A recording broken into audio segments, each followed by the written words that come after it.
Olá, eu sou a professora Josiane Brito e estamos aqui para dar continuidade aos nossos estudos de Escola Dominical da Igreja Metodista Memorial em Vitória. Já estamos na lição 15, na unidade 3, e o título de nossa lição é Uma Igreja que Crê e Anuncia. O nosso texto básico será em Atos 5, de 12 a 33. Vamos fazer uma oração para dar início? Senhor, estamos aqui para adorar o teu santo nome, exaltar o Senhor que é digno de todo louvor, de toda honra e toda glória. Pedimos que por tuas misericórdias o Senhor continue a falar aos nossos corações através da tua palavra, porque é o que desejamos que o Senhor faça em nós. Te pedimos no nome de Jesus. Amém. Leamos então Atos 5, de 12 até o 33. Os apóstolos realizavam muitos sinais e maravilhas entre o povo. Todos os que creram costumavam reunir-se no pórtico de Salomão. Dos demais, ninguém ousava juntar-se a eles, embora o povo os tivesse em alto conceito. Em número cada vez maior, homens e mulheres criam no Senhor e lhes eram acrescentados, de modo que o povo também levava os doentes às ruas e os colocavam em camas e macas, para que pelo menos a sombra de Pedro se projetasse sobre algum deles enquanto ele passava. Afluíam também multidões das cidades próximas a Jerusalém, trazendo seus doentes e os que eram atormentados por espíritos imundos, e todos eram curados. Então, o sumo sacerdote e todos os seus companheiros, membros do partido dos saduceus, ficaram cheios de inveja. Por isso, mandaram prender os apóstolos, colocando-os numa prisão pública. Mas durante a noite, o anjo do Senhor abriu as portas do cárcere, levou-os para fora e disse: dirijam-se ao templo, relatem a todo o povo a mensagem da vida. Ao amanhecer, eles entraram no pátio do templo, como haviam sido instruídos, e começaram a ensinar o povo. Quando chegaram, o sumo sacerdote e os seus companheiros convocaram o sinédrio, toda a assembleia dos líderes religiosos de Israel, e mandaram buscar os apóstolos lá na prisão. Todavia, ao chegarem à prisão, os guardas não o encontraram ali. Então, voltaram e relataram: encontramos a prisão trancada com toda a segurança, com os guardas lá, diante das portas. Mas, quando abrimos, não havia ninguém. Diante desse relato, o capitão da guarda do templo e os chefes dos sacerdotes ficaram perplexos, imaginando o que teria acontecido.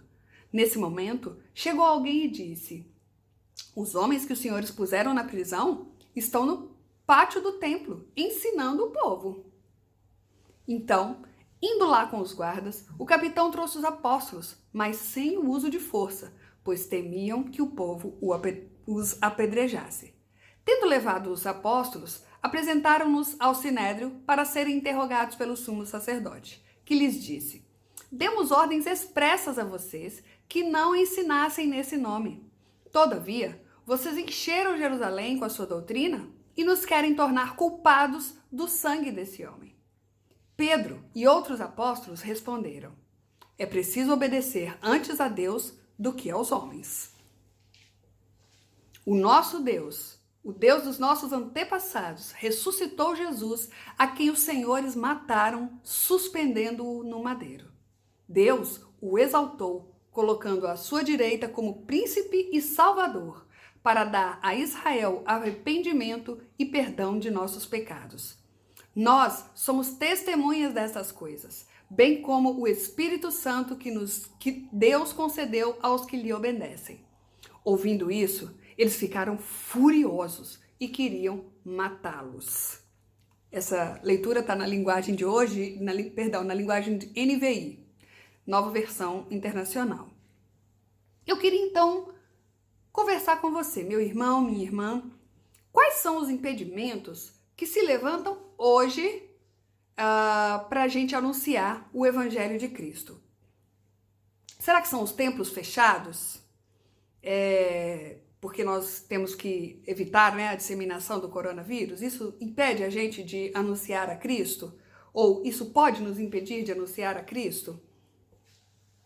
Será que esses pastores e pastoras, cantores evangélicos, né, cantores gospel, que dão mau testemunho, eles nos impedem de espalhar a nova do evangelho, né, vendendo seus feijões maravilhosos, sua música maravilhosa? Esses têm nos impedido de pregar o evangelho? Será que notícias, né, de pastores que agrediram, mataram ou fizeram alguma maldade, isso nos impede, como igreja, de pregar o evangelho? Pensa aí comigo. Os apóstolos de Jesus, eles foram dedicados anunciadores do evangelho do reino. Conscientes do amor que os alcançou, eles não mediam esforços para cumprir a missão que eles receberam de testemunhar a Jesus. Mesmo que a vida deles estivesse em risco, eles não tinham medo, eles iam e pregavam o evangelho da graça que os alcançou. Como fundamento bíblico, nós vemos no texto que nós lemos que ele faz parte do livro de Atos, né? Que é um livro que relata a história da igreja primitiva, como agiam, né, os primeiros membros daquela igreja primitiva. E exatamente nesse texto que nós lemos, a gente vê que não estava todo mundo muito feliz ali com a mensagem que estava sendo pregada pelos discípulas, apóstolos de Jesus. O povo estava meio revoltado. E esse povo estava disposto a fazer qualquer tipo de maldade para poder impedir que o evangelho de salvação fosse pregado. Para vocês terem uma ideia, né, no versículo 17, o sumo sacerdote, eles estavam com inveja dos apóstolos que estavam pregando. Ou seja, eles estão mais famosos do que nós? Não, isso não pode acontecer. E no texto, essa palavra inveja, né, lá no grego, ela quer dizer zelos, que significa um calor ou um ardor que move alguém a amar ou a odiar. Nesse caso, né, um sentimento ruim que vinha no fundo do coração daqueles sumos sacerdotes ali. E, infelizmente, ao invés de ficarem alegres, né, com as bênçãos, com os milagres que estavam sendo operados no meio do povo, a liderança do povo de Israel foi oposição violenta aos apóstolos. No versículo 33, a gente percebe que eles se enfureceram. E esse verbo tem uma conotação muito forte de aprio. Era como se fosse algo assim, eu quero matar, serrar no meio. Ou seja, eu quero dividir isso aqui para que esses que estão pregando esse evangelho de Jesus sejam colocados de um lado e nós estejamos do outro. Mais visível de preferência. E o pior disso é que esses opositores eram os principais da expansão do evangelho de Jerusalém, que viviam na nobreza de Jerusalém, né? Esses opositores ao povo cristão. Eram os nobres. Ou seja, essas pessoas que estavam vivendo uma vida confortável, estavam satisfeitas com aquela situação, né, da Palestina que eles estavam vivendo, pela dominação dos romanos ali. Eles eram da elite, né, da nobreza da sociedade. Eles tinham alguns privilégios, vamos dizer assim, dentro daquela sociedade ali. O sumo sacerdote era a pessoa mais importante no mundo político e religioso ali dos israelitas. Contudo, ele foi corrompido, né, e se adequou diante daquele império romano que estava posto. Era ele que presidia o sinédrio, né, como se fosse um julgamento, né, um local de julgamento, que era o órgão máximo administrativo, jurídico e religioso da nação de Israel naquele momento. O sinédrio, ele era constituído por 71 homens, onde estavam representados por 3 grupos mais poderosos da época do povo judeu. Os sacerdotes, que na sua maioria era do grupo dos saduceus, né, aqueles que tinham grande influência política no meio do povo. Tinham também os anciãos, que geralmente eram os fariseus, que zelavam pelas regras, as leis, né, do povo.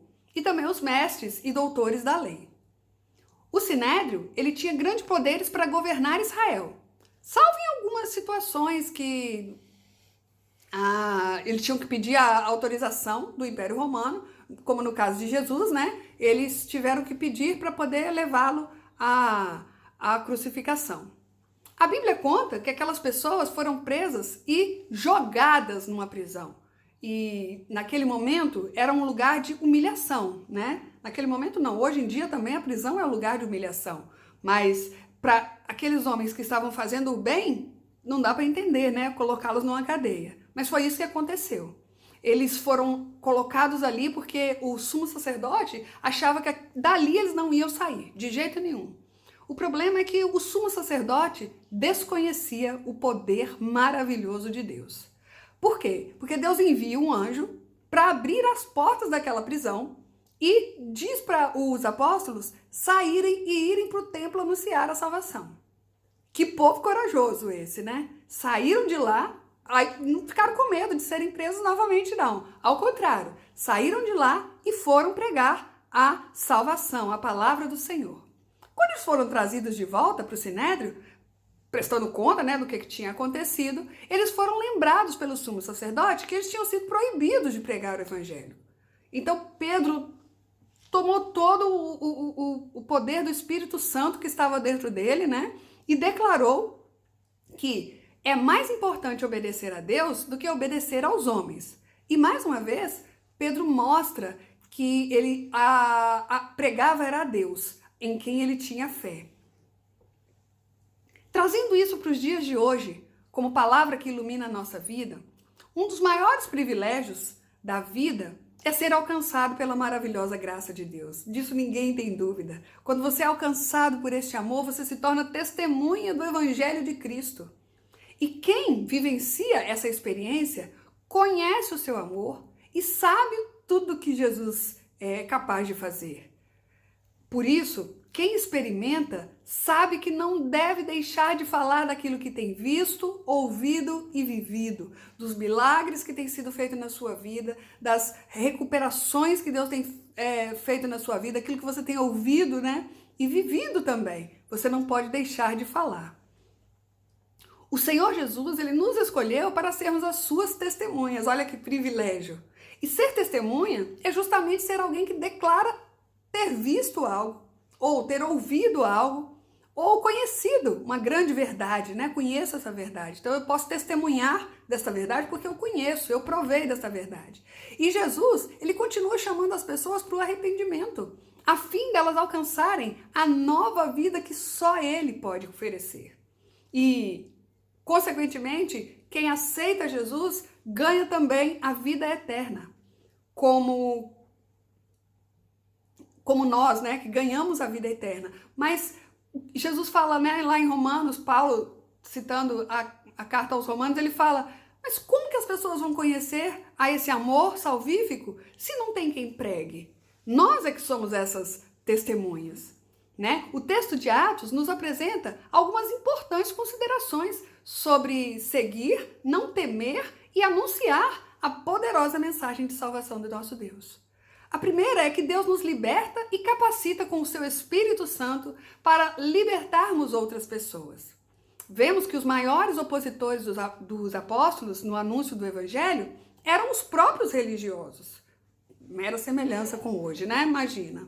Pessoas que provavelmente já dividiam espaços com eles no templo, mas que agora se sentiam ofendidas, porque no anúncio do nome de Jesus, o nome deles eram ofuscados, né? Os famosinhos, eles estavam tomando conta da mídia, né? Do youtuber da época.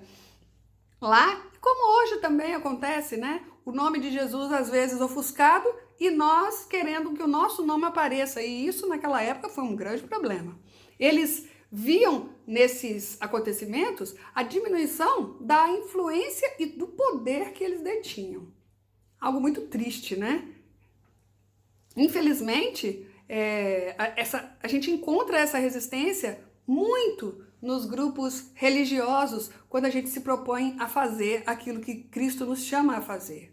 Nem todas as pessoas, muitas vezes, veem com bons olhos, por exemplo, as mobilizações de apoio e ajuda a esses grupos de pessoas mais vulneráveis, né? A questão do abandono, a questão da discriminação, das ameaças, pessoas com deficiência, os sem terra, os sem teto, as pessoas desempregadas, aquelas que vivem em favelas, aquelas crianças e mulheres que sofrem abusos sexuais, violências, os imigrantes, né? Nosso país tem recebido aí tantos imigrantes, pessoas da Venezuela, pessoas do Haiti, e nós somos chamados a receber essas pessoas e a tratá-las da forma como o nosso Deus nos trata. E muitas vezes não somos vistos, né, com bons olhos quando estamos fazendo esse bem. Por quê? Porque nós recebemos a graça e nós queremos passar essa graça a todas as pessoas sem fazer distinção. Muitas vezes as pessoas acham que isso aí é assunto que tem que ser tratado pelo governo. Não, a igreja não pode fazer isso não. Não, pelo contrário. É preciso lembrar que nós, as testemunhas de Jesus, nós temos que viver um testemunho integrador, que vai pegar a fé e vai pegar a palavra do Senhor e trazer para que essas pessoas conheçam a liberdade que nós temos em Cristo. Nós também temos enfrentado perseguições ou qualquer outro tipo de ameaça. E ainda que a gente sofra esses tipos de perseguições ou ameaças, nós temos que crer que Deus vai enviar o anjo dele, aleluia, para nos livrar de todo o mal. Diante da prisão que foi feita, né, aos apóstolos, o que Deus fez? Mandou o anjo dele, que frustrou a intenção contrária, né, ao que eles estavam fazendo. Assim como estes homens não se esconderam após a milagrosa libertação a fim de poupar as suas vidas, nós também não devemos temer as investidas feitas contra nós quando estamos em missão. Se agimos com sinceridade, se nós almejamos a glória do nosso Pai, a glória do nosso Deus, então nós não devemos temer. Por quê? Porque o Senhor Deus nos enviará um anjo para nos proteger. Ele certamente vai frustrar as más intenções daqueles que intentam contra nós. Então, obedecer ao chamado do Senhor nos faz experimentar a libertação, nos faz experimentar o consolo, mas também a responsabilidade de não parar no meio do caminho. Deus, quando Ele nos livra da prisão, Ele não nos manda para casa, né? Quando ele livrou o grupo lá do apóstolo Pedro da prisão, ele não mandou eles voltarem e ficarem escondidos, ao contrário, né? Vá e anuncie o evangelho. E é isso que nos serve de lição, isso que nos serve de advertência. Nossa tarefa primordial como igreja de Jesus Cristo aqui na terra é anunciar o evangelho de Jesus, o seu poder, o seu amor e a sua salvação. As perseguições, elas não devem nos parar. São muitas, são várias, mas não devem parar o verdadeiro cristão. Os desejos humanos de autopromoção, de conforto, não podem desvirtuar a nossa visão de alcançar os mais necessitados, os mais vulneráveis. As pessoas hoje querem frequentar igrejas luxuosas, com comodidades, com confortos exagerados, e às vezes se esquecem que o lugar da igreja é junto das pessoas necessitadas, né? O nosso fundamento da Igreja Metodista fala isso. O nosso João Wesley saía para pregar para as pessoas que estavam nas minas, trabalhando, cansados, né? Ao longo da história, como conclusão, né? Ao longo da história, a igreja vivenciou vários episódios de perseguição, mas também por meio de líderes religiosos que são muitas vezes descomprometidos com a verdadeira fé em Jesus Cristo. E isso atingiu muito o Evangelho. Isso nos ajuda, como igreja, a pensar em como que nós devemos agir diante das tribulações. Nos indica que devemos ter cuidado para não nos transformarmos em uma comunidade que, ao invés de acolher aquele necessitado, oprime ao necessitado. Nós temos que ser uma igreja que crê e que anuncia. Uma igreja que age por meio de palavras e de ações. Os bons exemplos, o caráter transformado, são alguns dos modelos, né, que nos levam a glorificar a Cristo.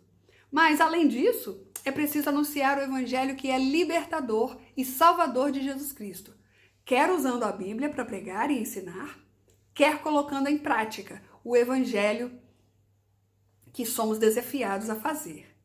Então eu volto naquela pergunta inicial.